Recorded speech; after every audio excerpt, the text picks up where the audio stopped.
Tonight, when you flip a light switch, you probably won't think twice about it. But for 99.9% of human history, that switch didn't exist.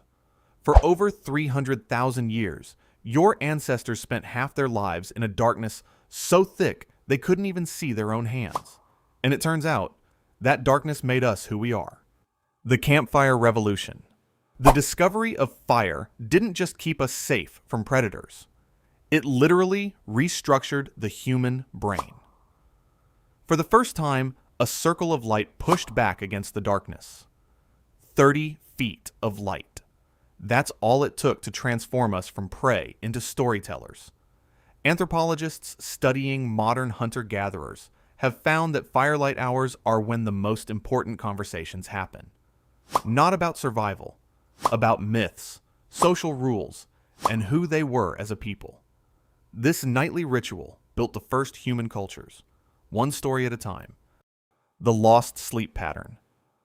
You've probably heard that humans need 8 hours of continuous sleep, but that's a modern invention, a product of the Industrial Revolution and electric light. For most of human history, people practiced something called biphasic sleep. They would sleep for about 4 hours after dusk. Then they would wake up in the middle of the night. Not from anxiety, but naturally. This waking period lasted 1 to 2 hours. They would have sex, pray, meditate, tell quiet stories, or tend to a crying baby. Then they would return for their second sleep until dawn.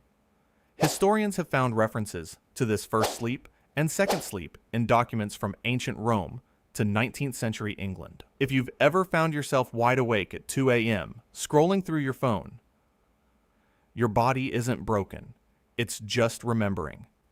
In the absence of artificial light, humans naturally slip into this two-phase rhythm. The mystery of midnight. A 1992 experiment by the National Institute of Mental Health proved it. They put subjects in darkness for 14 hours a day, mimicking the prehistoric winter night. Within weeks, every single subject had shifted to biphasic sleep. Their bodies remembered a rhythm that modern life had forced them to forget. Night as sacred space. But night wasn't just for sleeping. It was also for the sacred. In the absence of light, the human brain becomes more open to the supernatural. Every known human culture has developed nighttime rituals, spirit beliefs, or ancestor worship. In Botswana's Rhino Cave, archaeologists found a 70,000-year-old ritual site. A natural rock outcropping was carved to resemble a python. Around it, people left thousands of perfectly made spear points. But most were never used. They were made, then deliberately burned or smashed as offerings. The archaeologist who led the dig said, "You make an offering at night and hope for something back. Food, health, children. What we lost." Then, about 200 years ago, everything changed. In 1667, Paris became the first city to light its streets every night. Soon, factories ran through the night. For the first time in history, the night shift was born. Coffee houses stayed open. People stayed up later and later. The night shrank. The night was conquered. But nobody stopped to ask what we were giving up. But the cost was invisible and enormous. We traded the 2 sleeps for insomnia. Millions of people now lie awake every night wondering why they can't sleep.